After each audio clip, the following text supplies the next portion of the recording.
Hello' everyone, আজি মই আপোনালোকৰ ওচৰত শ্বেয়াৰ কৰিব গৈ আছোঁ এটা আলু ৰেচিপি। এইটো বহুত আপোনালোকে সহজতে ঘৰতে বনাব পাৰিব। চ' বলক তেনেহ'লে ভিডিঅ'টো আৰম্ভ কৰোঁ। এয়া আপোনালোকে দেখিছে ইমান টেষ্টি হৈছে দেখিব আৰু খাবলৈও বহুত টেষ্টি লাগিছিলে। চ' বলক তেনেহ'লে আপোনালোকক কওঁ মই কেনেকৈ বনাইছোঁ। প্ৰথমতে মই কেৰাহী এটা এনেকৈ গৰম কৰি লৈছোঁ। তাৰপিছত মই কেইটামান তাতে জিৰা ফুটি দিছোঁ।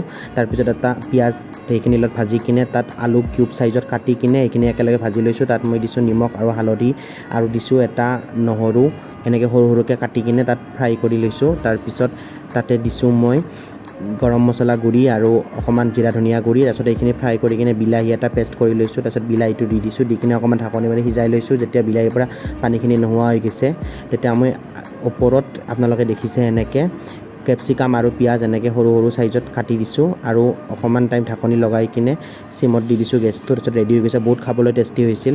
যদি ভিডিঅ'টো ভাল লাগিছে আপোনালোকে লাইক এণ্ড শ্বেয়াৰ কৰিব আৰু যদি মোৰ চেনেলটোত কোনোবা নতুন আছে ছাবস্ক্ৰাইব কৰি দিব। Thank U.